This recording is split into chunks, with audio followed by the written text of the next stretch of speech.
नमस्कार, आप देख रहे हैं इंडिया वॉइस। मैं हूं आपके साथ। इसमें बुलेटिन की शुरुआत करते हैं बड़ी जानकारी के साथ। लोकसभा चुनाव से पहले ईसीआई का बड़ा एक्शन। इसी ने कई अधिकारियों को ड्यूटी से हटाया। कई अधिकारियों को ड्यूटी से हटाया गया है। चुनाव आयोग ने बंगाल के डीजीपी को हटाया। पश्चिम बंगाल के डीजीपी राजीव कुमार को हटाया गया। लोकसभा की ड्यूटी से हटाया गया। 6 राज्यों के गृह सचिव को हटाने का भी आदेश दिया गया और यूपी, बिहार, झारखंड के गृह सचिव हटाए गए हैं। गुजरात के भी गृह सचिव हटाए गए। हिमाचल, उत्तराखंड के गृह सचिव को हटाया गया है। तो ये बड़ी जानकारी सामने आ रही है। चुनाव आयोग ने बंगाल के डीजीपी को हटा दिया। इसके साथ ही 6 राज्यों से गृह सचिव हटाए गए हैं। बड़ी जानकारी, लोकसभा चुनाव की ड्यूटी से हटाए गए हैं। तो इलेक्शन कमीशन का ये बड़ा एक्शन है और ड्यूटी से कई अधिकारियों को हटाया गया है। लोकसभा चुनाव से पहले ये बड़ा एक्शन देखा जा रहा है।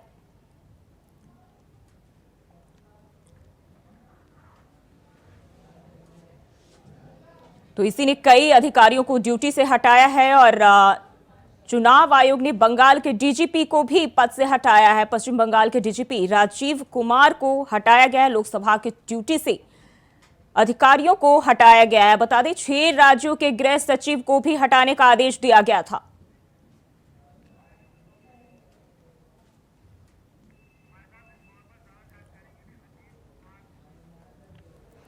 और इसी खबर पर ज्यादा जानकारी के साथ अजित दिल्ली से हमारे साथ लाइव जुड़ गए हैं। अजित, लोकसभा चुनाव से पहले ईसीआई का बड़ा एक्शन देखने को मिल रहा है। 6 राज्यों के गृह सचिव हटाए गए। इसके साथ ही पश्चिम बंगाल के डीजीपी को भी हटाया गया। क्या जानकारी मिल रही है?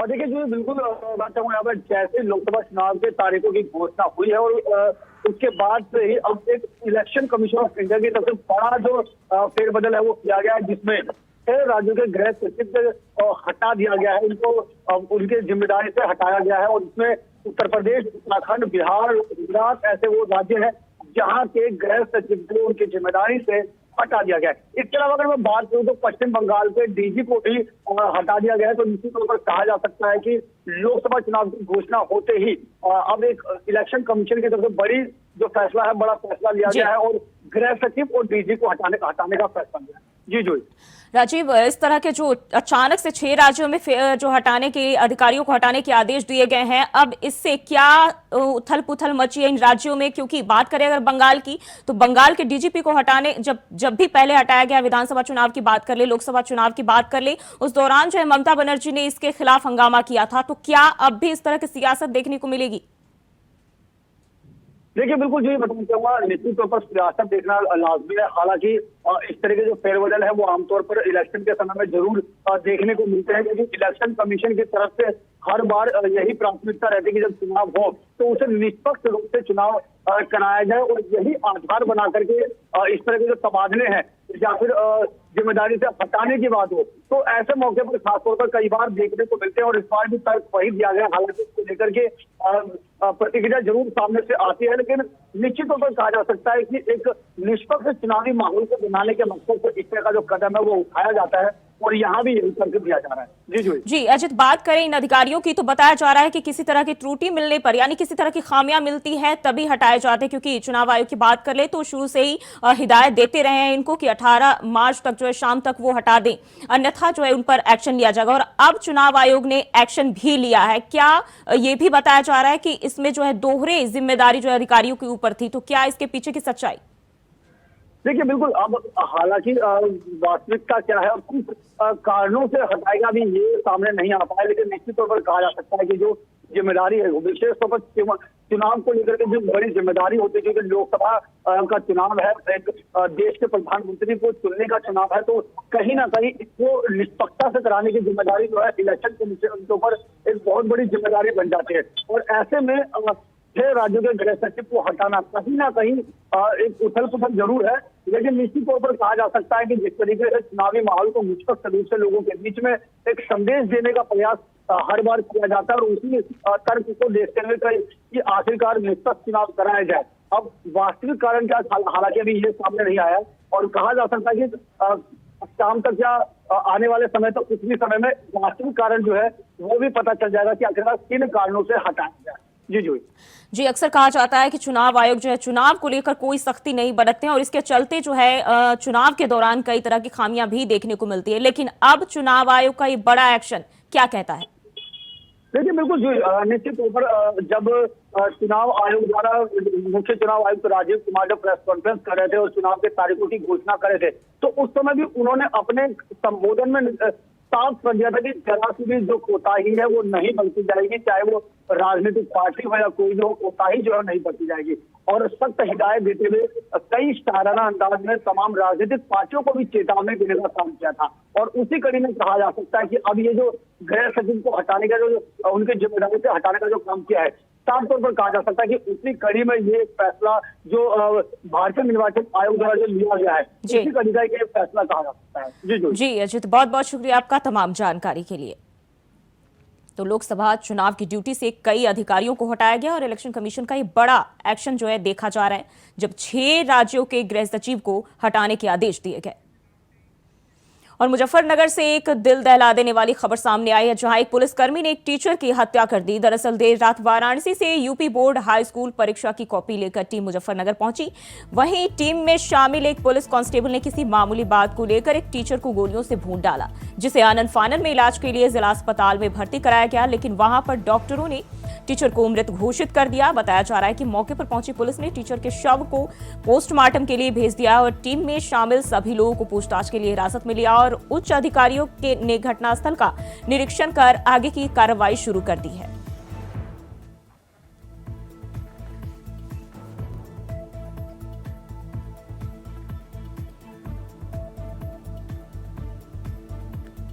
तो मामूली बात को लेकर विवाद हुआ और इसमें एक कांस्टेबल ने टीचर की हत्या कर दी। बताया जा रहा है पुलिसकर्मी नशे में धुत था और जिसने जो है टीचर पर लगातार गोलियां फायर की।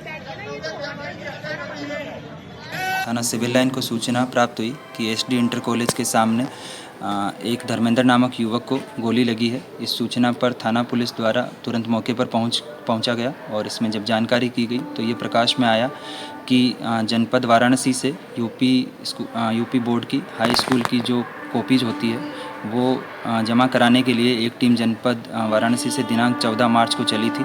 इसमें 2 अध्यापक, 2 चतुर्थ श्रेणी कर्मचारी और सुरक्षा गार्ड में एक सब इंस्पेक्टर और एक हेड कांस्टेबल तैनात थे। इसके अलावा ड्राइवर और कंडक्टर थे। ये लोग अलग अलग जनपदों में कॉपियां वितरित करते हुए आज देर शाम जनपद मुजफ्फरनगर पहुंचे थे और यहाँ पर एसडी इंटर कॉलेज में इनको कॉपी जमा करानी थी। यहाँ पे एसडी इंटर कॉलेज का गेट बंद होने की वजह से ये सभी लोग अपनी गाड़ी बाहर खड़ी करके और विश्राम कर रहे थे। इसमें शामिल एक हेड कांस्टेबल चंद्र प्रकाश द्वारा जो धर्मेंद्र नामक व्यक्ति है, ये इनके साथ सो रहे थे और इनको ये बार बार सोने से परेशान किया जा रहा था और ये बार बार तंबाकू भी मांग रहा था। साथ में जो लोग हैं उन्होंने ये बताया है कि ये शराब के नशे में भी था। इसने धर्मेंद्र ने जब इस बात पे आपत्ति जाहिर की तो चंद्र प्रकाश के द्वारा इस पर अपने कार्बाइन से फायर खोल दिया गया, जिसमें कई राउंड गोलियां इसको लगी है।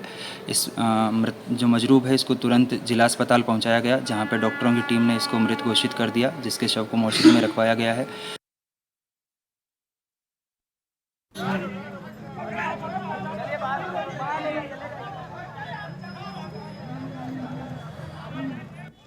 और इसी खबर पर ज्यादा जानकारी के साथ आशुतोष मिश्रा मुजफ्फरनगर से हमारे साथ जुड़ गए। आशुतोष, क्या है पूरा मामला? देखिए जूही, बता दो आपको, ये पूरा मामला जो है वो मुजफ्फरनगर देर रात्रि का है। बनारस से मुजफ्फरनगर के लिए हाई स्कूल के बोर्ड की कॉपियां लेकर एक टीम जो बनारस से चली हुई थी वो मुजफ्फरनगर पहुंची थी, जिसमें लगभग 2 अध्यापक, 2 पुलिसकर्मी और 2 चतुर्थ श्रेणी के जो कर्मचारी थे वो मौजूद थे। देर रात जो सिपाही है, जो आरोपी सिपाही और अध्यापक के बीच किसी बात को लेकर कहासुनी हुई थी, जिसके बाद सिपाही ने दनादन गोलियां जो है वो शिक्षक को मार दी थी। घटना की जानकारी के बाद पुलिस प्रशासन जब मौके पर पहुंचा, घायल जो अध्यापक थे उनको अस्पताल में भर्ती कराया गया, जहां डॉक्टरों द्वारा उन्हें मृत घोषित कर दिया गया है। वहीं अब अध्यापकों के द्वारा आज सुबह से ही लगातार सर्कुलर रोड पर धरना प्रदर्शन किया जा रहा है और इस धरना प्रदर्शन में अब जो भारतीय किसान यूनियन है उनके राष्ट्रीय प्रवक्ता राकेश टिकैत वो भी इसमें शामिल हो चुके हैं। आरोपी पुलिसकर्मी के खिलाफ सख्त से सख्त कार्रवाई और जो परिजन है उनके लिए मुआवजे की मांग और सरकारी नौकरी की मांग की जा रही है। जी, अब तक बात करें कार्रवाई की तो कितनी कार्रवाई की गई है और पुलिसकर्मी जो आरोपी बताया जा रहा है उसके खिलाफ कानूनी तौर पर क्या कदम उठाए गए? देखिए अभी जो है पुलिस प्रशासन के द्वारा जो साथी जो साथ में जो लोग थे उन्हें अभी फिलहाल अपने गिरफ्त में लिया गया है, उनसे पूछताछ की जा रही है। अभी आला अधिकारियों की बात करें तो आला अधिकारियों का कहना है कि जो भी परिजनों के द्वारा तहरीर दी जाएगी उसके तहत कार्रवाई की जाएगी। हालांकि अभी तक जो परिजन हैं अध्यापक के वो अभी तक यहाँ नहीं पहुंचे हैं, धरना प्रदर्शन अभी चालू है और मांग वही की जा रही है कि जो मृतक है उनके परिवार में से किसी को एक को सरकारी नौकरी और जो है मुआवजे की मांग की जा रही है। साथ ही साथ जो आरोपी पुलिसकर्मी है उसके खिलाफ सख्त से सख्त कार्रवाई की मांग की जा रही है। जी बहुत बहुत शुक्रिया आपका तमाम जानकारी के लिए। तो कानून का रक्षक ही भक्षक बन गया और एक पुलिसकर्मी ने टीचर को गोली मार दी।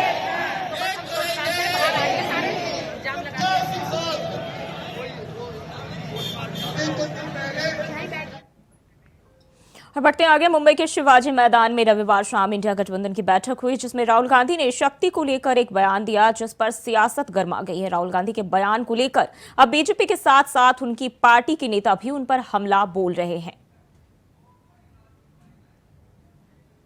राहुल गांधी जी को खुद ही नहीं पता है वो क्या कह रहे हैं। राहुल गांधी जी को ये भी नहीं पता वो क्यों कह रहे हैं, लेकिन राहुल गांधी जी कह रहे हैं। राहुल गांधी जी को शक्ति, भक्ति, आदि शक्ति, शक्ति क्या है, भक्ति क्या है, अभी राहुल जी को क्या पता। उनके साथ कुछ ऐसे लोग हैं जो राहुल गांधी जी को बर्बाद कर रहे हैं। वो एक कागज पकड़ा देते हैं उन्हें, वो हवाई जहाज में उसे पढ़ते जाते हैं। जब उतरते हैं तो कभी याद रह जाता, कभी भूल जाते हैं। तो सबसे बड़ा सवाल यह है कि राहुल गांधी जी को खुद ये सोचना है कि वो जो ये बोल रहे हैं क्यों बोल रहे हैं और इस बोलने का अर्थ क्या है। क्या वो हिंदुत्व के खिलाफ लड़ना चाहते हैं? क्या वो हिंदुत्व की शक्ति को मिटाना चाहते हैं? उन्हें खुद सोचना है। क्या वो सनातन के खिलाफ लड़ना चाहते हैं? तो एक बार साफ साफ उन्हें बोलना चाहिए और ये साफ करना चाहिए कि वो भाजपा के खिलाफ हैं या हिंदू धर्म के खिलाफ हैं। उनकी भाषा ही ऐसी होती है ना समझी वाली। अरे ये क्या बोल रहे हैं? हिंदू की शक्ति होती है, राजा की आत्मा होती है। सुप्रीम कोर्ट के फटकार के बाद भी इनको ईवीएम कोर्ट के फटकार के बाद भी रफेल अदानी ये बच्चों की तरह बात करते हैं और इनको लगता है कि 100 बार झूठ बोलेंगे तो वो सच हो जाएगा। गोएबल्स की थ्योरी की तरह इनको कोई पढ़ा दिया है। सच होता है। कभी आप, ये मोदी जी की सरकार है। मोदी जी एक ऋषि परंपरा के व्यक्ति हैं। वो भारत में एक झोला लेके आए हैं, कहां से उनका तुलना करेंगे? इटली के विदेशी चश्मे से राहुल गांधी भारत को देख रहे हैं और देश के इंस्टीट्यूट्स को, देश के सनातन को, देश के धर्म को, हिंदू धर्म को बदनाम करने की, भ्रम पैदा करने की नापाक कोशिश लगातार कर रहे हैं। और ये बदनाम करने के और भ्रम पैदा करने के, झूठ बोलने के हैबिचुअल ऑफेंडर हैं। कभी सेना का अपमान करते, कभी धर्म का अपमान करते, कभी देश का अपमान करते, देश की संस्थाओं का अपमान करते, स्वतंत्रता सेनानियों का अपमान करते, शहीद सैनिकों का अपमान करते, भारत, भारतीयता, सनातन, हिंदू धर्म, हिंदू संस्थाएं, भारतीय संस्थाएं, भारत की तरक्की, उससे इनको खास तरह की कोई एलर्जिक है।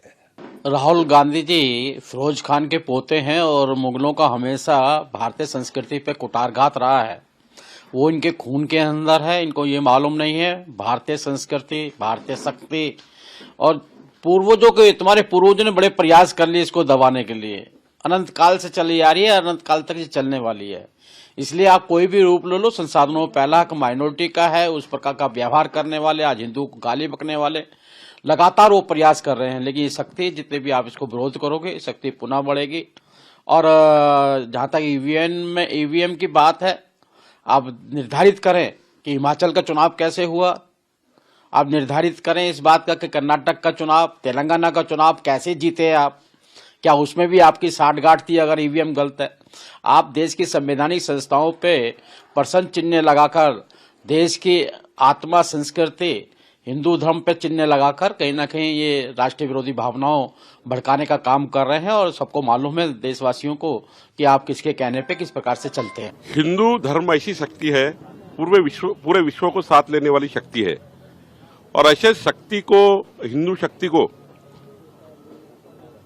चैलेंज करने का, उसके ऊपर टीका करने का, और जिस प्रकार से राहुल गांधी ने मोदी जी को लेकर, हिंदू धर्म को लेकर बात की है, हिंदू धर्म, हिंदू समाज के लोग राहुल गांधी को छोड़ेंगे नहीं। राहुल गांधी ने हिंदू समाज को एक प्रकार से चैलेंज किया है, हिंदू संस्कृति को चैलेंज किया है, डैमेज करने की बात की है। मुझे लगता है वो उदयनिधि स्टालिन के बयान पर स्टिक हो गए हैं। उदयनिधि स्टालिन ने कहा था कि हिंदू धर्म हम समाप्त करेंगे, तो राहुल गांधी भी वही लाइन पे चले गए हैं। राहुल गांधी ने भी हिंदू धर्म समाप्त करने की बात को दुजरा दिया है। और तेलंगाना में प्रधानमंत्री नरेंद्र मोदी ने एक जनसभा को संबोधित किया। इस दौरान प्रधानमंत्री ने राहुल गांधी पर जमकर हमला बोला। दरअसल मुंबई में इंडिया गठबंधन की जनसभा के दौरान राहुल गांधी ने शक्ति को लेकर एक बयान दिया था, जिस पर पीएम ने उनको जमकर लताड़ लगाई है। अभी कल मुंबई में इंडी अलायंस की रैली थी और चुनाव घोषित होने के बाद इंडी अलायंस की ये पहली और उनके लिए सबसे महत्वपूर्ण रैली थी। उस रैली में उन्होंने अपना घोषणा पत्र जाहिर किया, जहां से इंडी अलायंस ने अपनी घोषणा पत्र जाहिर किया और उन्होंने कहा है कि उनकी लड़ाई शक्ति के खिलाफ है। मेरे लिए हर मां शक्ति का रूप है, हर बेटी शक्ति का रूप है। और मेरी इन माताओं बहनों की तरफ से, माताओं बहनों, आपको मैं शक्ति के रूप में पूजा करता हूं। मैं भारत मां का पुजारी हूं। मैं आप शक्ति स्वरूपा सब माता बहन बेटियों का भी पुजारी हूं। और जिन्होंने कल शिवाजी पार्क में इंडी अलायंस ने अपना घोषणा पत्र शक्ति को खत्म करने के लिए किया है, मैं इस चुनौती को स्वीकार करता हूं और मैं इन शक्ति स्वरूपा माताओं बहनों की रक्षा के लिए जान की बाजी लगा दूंगा, जीवन खपा दूंगा। क्या भारत की धरती पर कोई शक्ति के विनाश की बात कर सकता है क्या? क्या शक्ति का विनाश हमें मंजूर है? हम सब शक्ति की आराधना करते हैं कि नहीं करते हैं? पूरा हिंदुस्तान शक्ति की आराधना करता है कि नहीं करता है? अरे हमने तो चंद्रयान की सफलता को भी किसको समर्पित किया? चंद्रयान की सफलता को भी, जहां चंद्रयान ने लैंड किया, हमने उस सफलता को भी शिव शक्ति नाम देकर के शिव शक्ति को समर्पित किया है। और ये लोग शक्ति के विनाश का बिगुल फूंक रहे हैं। माताएं बहनें, शक्ति स्वरूपा आप है। क्या ऐसे लोगों को शक्ति का विनाश करने के मौका देंगे क्या? मौका देंगे क्या? शक्ति का विनाश करने वालों का विनाश होना चाहिए कि नहीं होना चाहिए? शक्ति स्वरूपा माताओं की रक्षा होनी चाहिए कि नहीं होनी चाहिए? शक्ति के संस्कार की रक्षा होनी चाहिए कि नहीं होनी चाहिए? इंडिया अलायंस ने कल अपनी घोषणा जाहिर कर दी है। घोषणा पत्र उनका जाहिर हो गया है और इसलिए लड़ाई एक तरफ शक्ति के विनाश के लोग करने वाले लोग हैं, दूसरी तरफ शक्ति की पूजा करने वाले लोग हैं। मुकाबला 4 जून को हो जाएगा। कौन शक्ति का विनाश कर सकता है और कौन शक्ति के आशीर्वाद प्राप्त कर सकता है, इसका मुकाबला 4 जून को हो जाएगा। वो बीआरएस है जिसने यहां के लोगों की भावनाओं का इस्तेमाल किया, सत्ता पाई और बाद में जनता से विश्वासघात कर दिया। तेलंगाना का निर्माण के पहले 10 वर्षों तक बीआरएस ने, पहले 10 साल बीआरएस ने तेलंगाना को जम करके लूटा है। लूटा है कि नहीं लूटा है? और अब कांग्रेस ने तेलंगाना को अपना एटीएम स्टेट बना लिया है। और बुलेटिन में फिलहाल के लिए बस इतना ही। खबरों के लिए बने रहे इंडिया वॉइस के साथ।